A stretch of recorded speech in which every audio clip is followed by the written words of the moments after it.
ko'rishlar mumkin va Exness brokeri bizni shu saytga olib kiradi. O'ng tomonda turgan Sign in knopkasini bosib olamiz. Bosganimizdan so'ng o'sha akkaunt yaratishga o'tamiz, ya'ni create an account. Bosganimizdan so'ng country chiqadi. Countryga biz O'zbekistonni kiritib olishimiz kerak bo'ladi. Xo'p, O'zbekistonni kiritgandan so'ng email, ya'ni Gmailni kiritganimiz yaxshiroq. O'zingizga xavfsiz bo'lgan Gmailni kiriting. Xo'p, Gmailni kiritib bo'lganimizdan keyin o'zimizga bitta password o'ylab topamiz, ya'ni 8 tadan 15 tagacha simvol bo'lishi kerak. Bosh harfi katta harf bilan boshlanishi kerak, iloji boricha sonlar qo'shinglar. Password kiritib oldik. Pastdagi continue tugmasini bosib olamiz, davom ettirish. Xo'p, akkaunt yaratildi o'zi bizda. Keyin bu saytdan biz chiqib App Store yokida Play Marketga kirib olamiz va Exness programmasini tortib olishimiz kerak bo'ladi. Exness deb yozib olamiz va ko'rishingiz mumkin, ikkinchida turgan sariq Exnessni tortib olamiz. Exness tortib bo'ldik.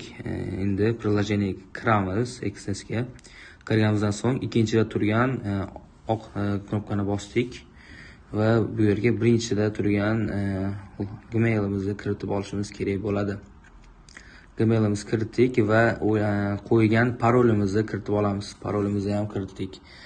Davom ettirish tugmachasini bosdik va programmaga parol o'ylab topamiz. Farqi yo'q, o'zingizga безопасность bo'lsa bo'ldi.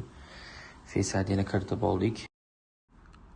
Xo'p, endi o'ng tomondagi profil tugmachasiga bosamiz, настройкаga o'tamiz va 3-da turgan knopkani ham bosib olamiz. Bosganimizdan so'ng yozikka ingliz tilini qo'yib qo'yamiz, angliski yoziq. Bizga oson bo'lishi uchun Exnessga qayta kirib oldik. Xo'p, biz profil aktivatsiya qilishimiz kerak bo'ladi. Uning uchun complete profilga bosamiz. Bosganimizdan so'ng 3 xonali bizga topshiriqlar beradi. 3 etapli. Xo'p, birinchi o'rinda Gmail'imizga SMS yubordik. SMS kodini yozib olamiz. Gmail'imizga SMS keldi. Yozganimizdan so'ng telefon nomerimizni yozamiz. O'zimning telefon nomerimni yozib qoldirdim bu yerga. Continue tugmachasini bosamiz.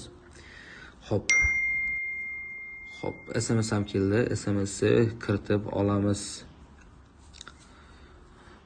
Kiritib olganimizdan so'ng bizga pasportimizdagi 18 yoshdan baland bo'lishi kerak. Pasportimizdagi to'liq ma'lumotlarni kiritib olamiz. Ism, familiya, tug'ilgan yil, oy, jinsiylarni kiritib olishingiz kerak bo'ladi. Kiritib olganimizdan so'ng birinchi bosqichdan o'tgan bo'lamiz va ikkinchi bosqich uchun complete profilni yana bir marta bosib olamiz. Xo'p, ikkinchi bosqichda bizga savollar berishni boshlaydi. Shu savollarga tezda javob berib chiqamiz o'zimiz haqimizda, ya'ni necha yil ishlamoqchisiz, qancha daromad topmoqchisiz, shunaqa savollar beradi Exness. Xo'p, bu savollarga tez javob berib chiqaman. Ko'rib olib, o'zingizlar qaytarsanglar bo'ladi shu narsani.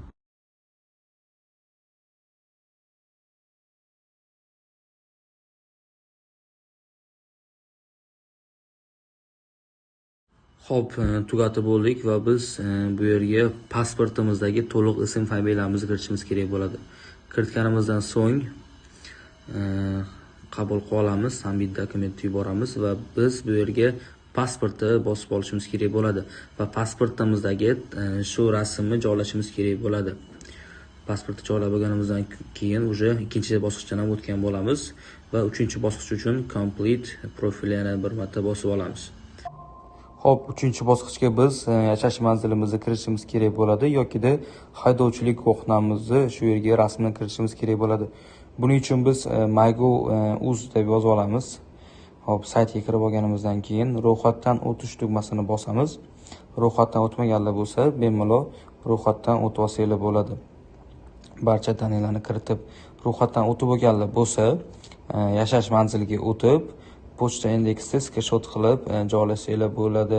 Yokida haydovchilik guvohnomangiz bo'lsa, shuni rasmga olib, rasmini qo'ysanglar bo'ladi.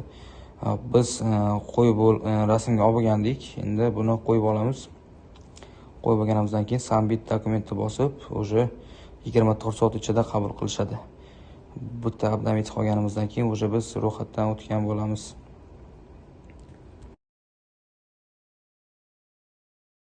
Xo'p, endi man sizlarga MetaTrader 5 ga akkaunt ulashni o'rgataman. Birinchi o'rin XS programmasiga kirib olamiz. Plus tugmachasini bosib, real akkauntga o'tib, standart continue'ni bosamiz. Standart yaxshiroq. Va akkauntga ism o'ylab topamiz.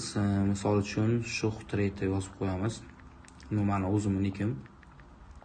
Xo'p, ism qo'yib bo'lgandan keyin leverage, ya'ni plichoni biz 1 ga 2000 qilib qo'yamiz, iloj bo'lsa. Xo'p, pasport o'ylab topamiz, ya'ni birinchi harf kattada bo'lishi kerak, keyin qanaqadir simvol bo'lishi kerak, son yoki shunaqa. Continue tugmachasini bosamiz va bizda o'sha akkaunt yaratilgan bo'ladi. Xo'p, qaranglar, akkauntni MetaTrader 5 ga ulash uchun details bosib olamiz birinchi o'rinda va settingga o'tib olamiz.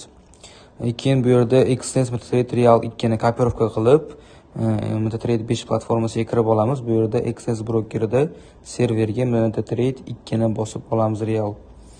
Keyin hop loginga kirib, XS dan kopirovka qilib olamiz loginni bu yerga joylaymiz-da.